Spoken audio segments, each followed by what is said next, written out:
So the first thing I'm going to do when making a flan is I'm going to make a caramel, and it's just a cup of sugar and some water. And then I break it up with my hands to get any clumps that are in there. You can use a spoon. Just make sure your hands are clean if you're going to use them. Your hands are always your best tools, because they're attached to you. So now we're going to crack some eggs. It's very exciting when we crack eggs. So we're going to count them. I'm going to count out loud. That's one.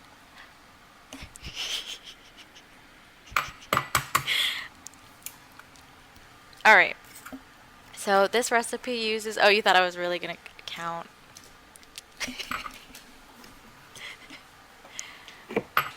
No, okay. So this recipe uses 6 eggs. I have seen people go from like 36 egg yolks to like a dozen eggs, whole eggs. But I use 3 whole eggs and 3 egg yolks. This is just a texture thing. The more whole eggs you put, the more firm your texture is going to be. And so if you like it like that, then you want to put more whole eggs. And if you want it really creamy, you want to add more yolks. It makes it rich. It also does stabilize it, but that's the gist of it.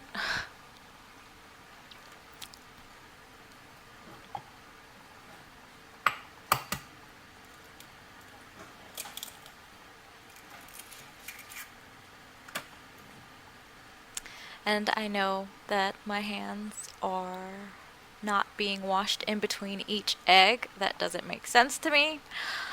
I'm still touching eggs. It's still the same type of contamination. So I did wipe my hands on a paper towel, but I waited until I was done with all the eggs to go wash my hands.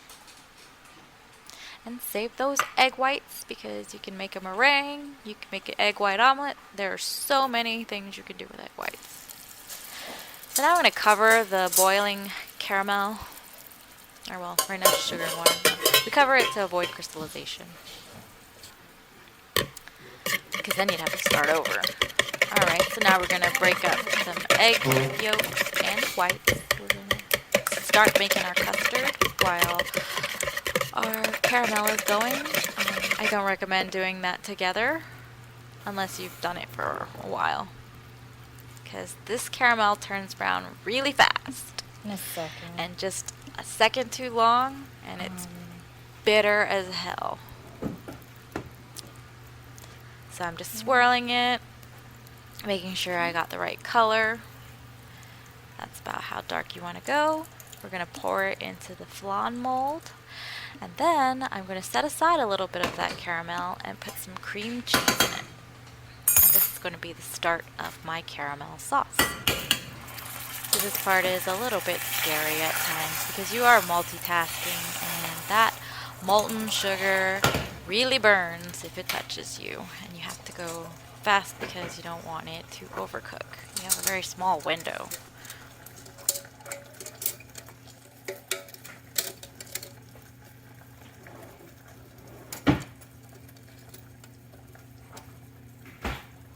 It's kind of scary.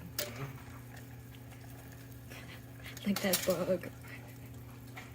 Did you watch that video with sound? Mm-hmm. I wanted to make a loop of it. Oh no! Like it looked huge. It like flew out, and it looked really big and spooky. And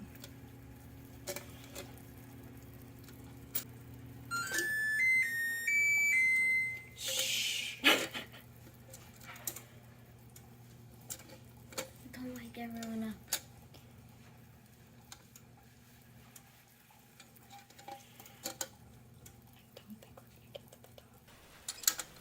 That's okay. We don't really need it. You can... So now we're going to start working on the custard. those egg yolks and egg whites. To it, we are going to add some evaporated milk and some whole milk.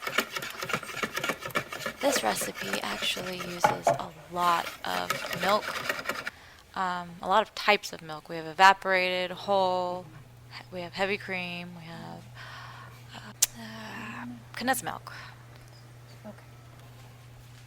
So the condensed milk and then the caramel that I had started with the cream cheese and the caramel, those two are what make the flan sweet. But that caramel is what adds a different layer of flavor, I feel.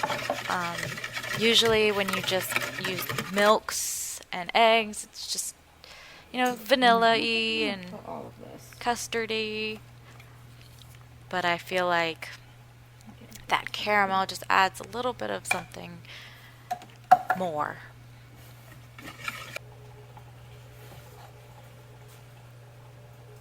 So right here I am running my caramel sauce through a mesh strainer in case it had any crystallization from the caramel earlier.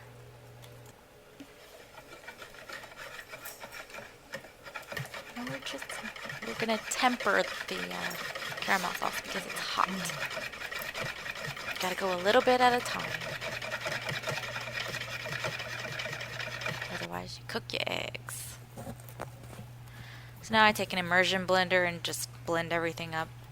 Just one last stir. I normally do this when I'm standing.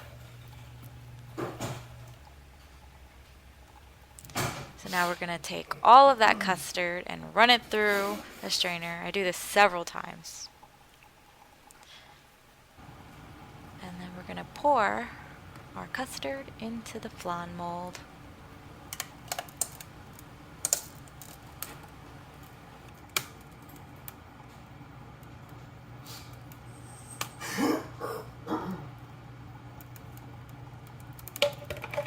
I'm sorry, my husband is like hacking up his lungs in the background. So now, before we bake it, we put it in a water bath, which is a roasting pan, and then I line it with a cloth and fill it with water. And now we bake for about an hour at 315. That was the temperature I had to use. In this situation, I had it at 350. And we'll find out that that was a bad idea. So be sure to wear gloves because it's very, very hot.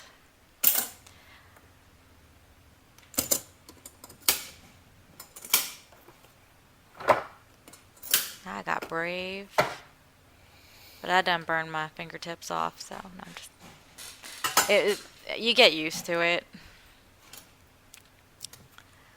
And now I'm going to temp it. And your set temperature is 175. If it's like 160 and slowly climbing to 175, that is not the right temperature. Alright. We then let it cool and put it in the fridge for 24 hours.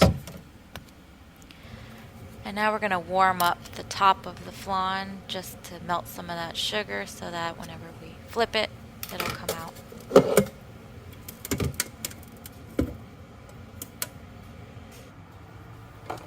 Here we're gonna open it up and run a knife along the edges. And I already know this one is a fail. This one is not gonna come out.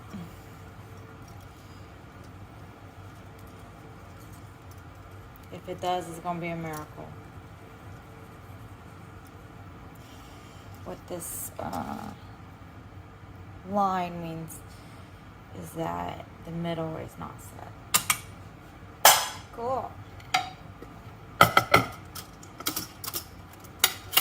I didn't boil the water first before putting it in the water bath, and 350 was way too hot. We ended up cooking on the edges and undercooked in the middle.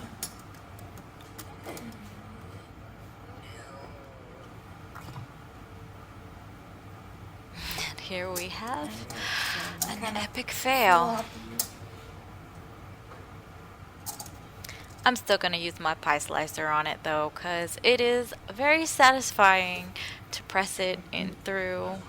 And, I don't always get the slices the right proportion, but, quit judging me. It's still beautiful. And here you can see it's totally gloppy in the middle. Okay. So this is not cooked here. That's gonna taste like pudding. And this, like, why are you so firm? And it's not silken, it's hard. Oh, I suck at cooking. And here's flan number 2. Ready after all those steps that you just watched earlier. I did them again, and we can see that this one is set in the middle. It cooked for a really long time though.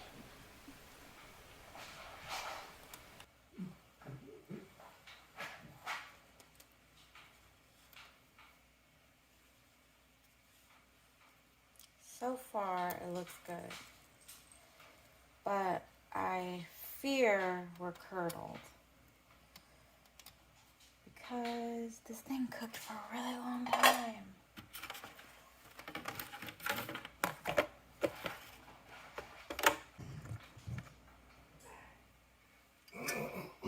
Holy crap. It's gorgeous. It's beautiful. It's beautiful. Yay! You just gotta cook it for 2.5 hours. Oh my gosh, not curdled on the sides. See, the sides don't have like little bumps and bubbles everywhere.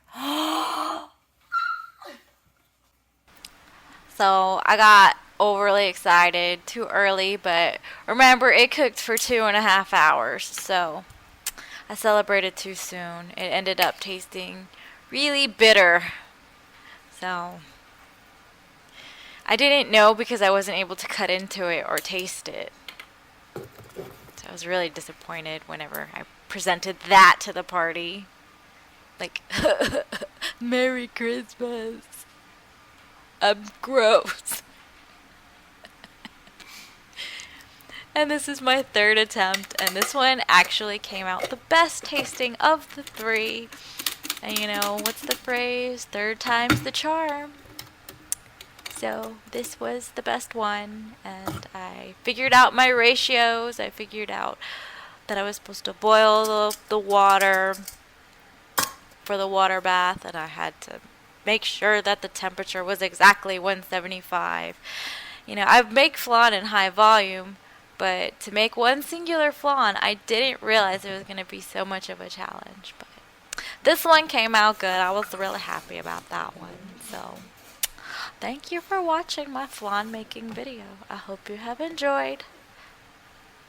And now I'm going to eat it, and I'm going to talk so you don't hear my mouth chewing sounds. So, okay, well, I hope you have a good day. Goodbye.